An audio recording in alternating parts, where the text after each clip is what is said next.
Você tem vontade de viajar para o espaço? Vários países ao redor do mundo já tiveram projetos para levar a humanidade até a Lua e além. Só que um desses pode acabar surpreendendo você. Direto de Zâmbia, no continente africano, um homem planejou enviar uma equipe para o espaço antes dos Estados Unidos e da União Soviética. A equipe, por sua vez, tinha até mesmo gatos e um missionário. Meu nome é Ivan Lima e você é meu convidado para entender toda essa história. Antes de tudo, vamos estabelecer o contexto.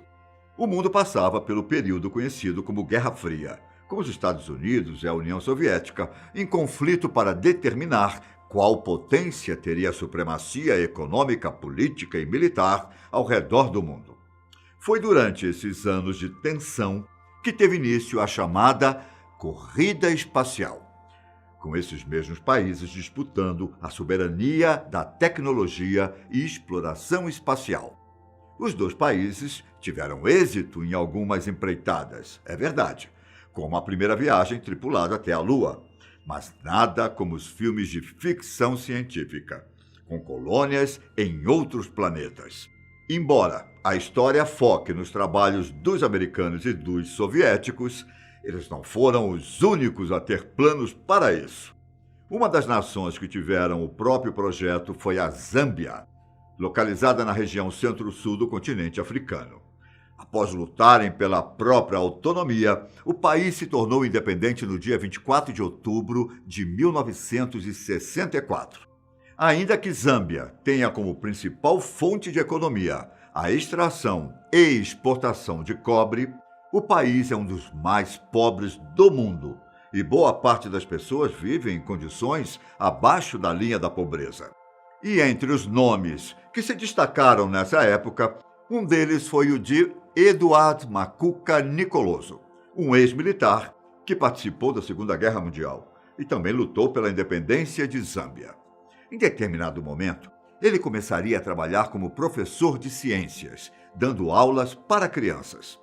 4 anos antes da independência de Zâmbia, ele fundou a Academia de Ciência, Pesquisa Espacial e Filosofia do país, que seria responsável para levar o ser humano à Lua e depois para Marte, antes dos soviéticos e dos americanos.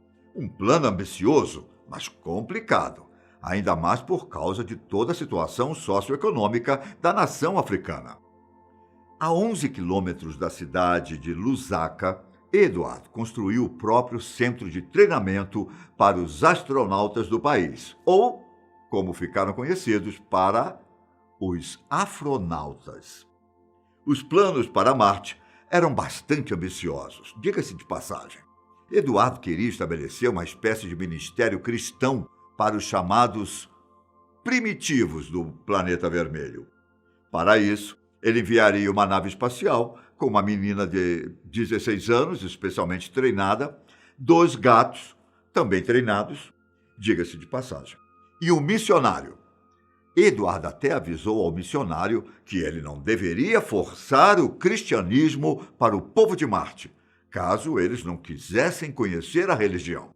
Em um jornal da época, ele declarou que estava confiante que o sucesso do programa espacial se mostraria um importante passo para transformar Zâmbia nos controladores do 7º céu do espaço interestelar. Assim, eles poderiam mostrar ao mundo que o país não era inferior a nenhum outro em termos de tecnologia espacial. Eduardo até disse que o governo deveria ajudar o programa o quanto antes e que precisavam aprovar uma lei para evitar que os planos dos inimigos dessem certo. Acabou que o pedido foi negado quase que de imediato.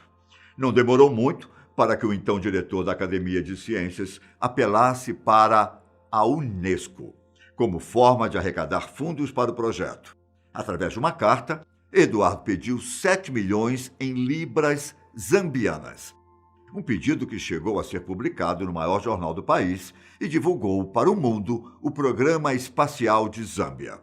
Infelizmente, a Unesco não respondeu à solicitação. A história também conta que ele pediu quase 2 bilhões em libras zambianas para fontes estrangeiras privadas. Um pedido que também não foi realizado. A falta de recursos era, assim, um dos grandes obstáculos.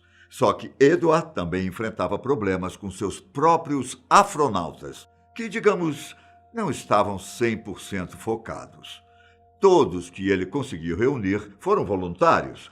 E, como te falei, a protagonista de toda a empreitada era uma menina chamada Mata Mwambwa. Só que o treinamento deles não era nada convencional. Isso porque Edward fazia o que dava com o que ele tinha. Com idades entre 16 e 23 anos, os candidatos praticavam exercícios físicos e mentais, diariamente. Dentro de barris, eles rolavam em ladeiras várias vezes ao dia, pelo campo, para simular a gravidade zero e também faziam testes para ver como seria a reentrada na atmosfera. Outro método para eles não sentirem o próprio peso envolvia um balanço, usado com frequência pelos participantes. Quanto ao foguete, ele teria o formato de um tambor, feito com alumínio e cobre, com dimensões bem pequenas, pelo que encontramos nas nossas pesquisas. Cerca de 3 metros de comprimento por 2 metros de diâmetro. Já o nome, de Kalu I, seria uma homenagem ao primeiro presidente do país, Kenneth Davi Kanda. A ideia de Edward era lançar o foguete no Estádio da Independência, e o lançamento tinha sido marcado para o dia 24 de outubro de 1964, justamente no dia da independência. Mas acabou que a solicitação de lançamento no local foi negada, pois as autoridades interpretaram que lançar um foguete no estádio não tinha a ver com as tradições africanas. Como parte do treinamento, os envolvidos precisavam praticar artesanato e até mesmo técnicas para a construção de naves. E o mais curioso disso tudo, eles estudavam sistemas de propulsão que passavam longe dos americanos e soviéticos, pois envolviam catapultas. A ciência por trás da ideia de enviar os astronautas para a Lua e Marte com catapultas é difícil de entender, mas a equipe dele acreditava que poderia funcionar. Por mais que fique a dúvida se as pessoas realmente estavam levando a sério a empreitada, o projeto, em meio aos percalços, continuou firme e forte. Lembra que eu falei que ele mandaria um missionário para criar o ministério em Marte? Pois é.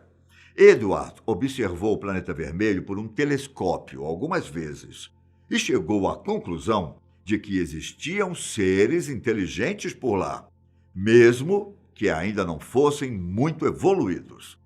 Embora os astronautas continuassem no programa espacial, eles logo começaram a desconfiar se tudo aquilo realmente daria certo.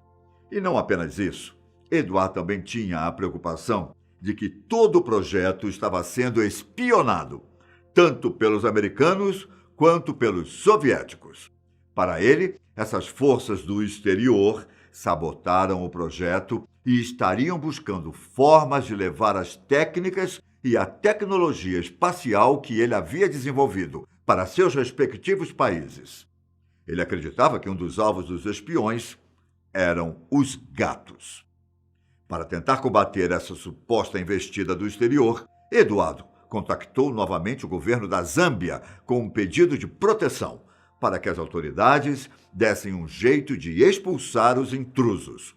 Só que, para o azar dele, esse foi mais um dos pedidos negados. Como se ele já não tivesse coisas demais para resolver, Eduardo ainda teve que lidar com pedidos de pagamento e a dispersão de algumas pessoas. Como quando ele disse que 2 de seus homens foram tomar um drink e nunca mais voltaram.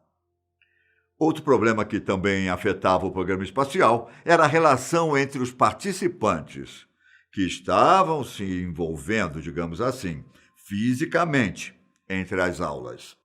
Edward teve uma grande surpresa quando a jovem astronauta que ele havia escolhido ficou grávida, e os pais dela não a deixaram mais participar do projeto. Antes de contar como acabou toda a história, é bacana frisar: por mais que tenham se passado muitos anos, o programa espacial de Zâmbia nunca foi esquecido. Em 2014, por exemplo, um curta-metragem de ficção científica chamado Afronauts chegou a ser lançado e contava um pouco sobre essa odisseia zambiana.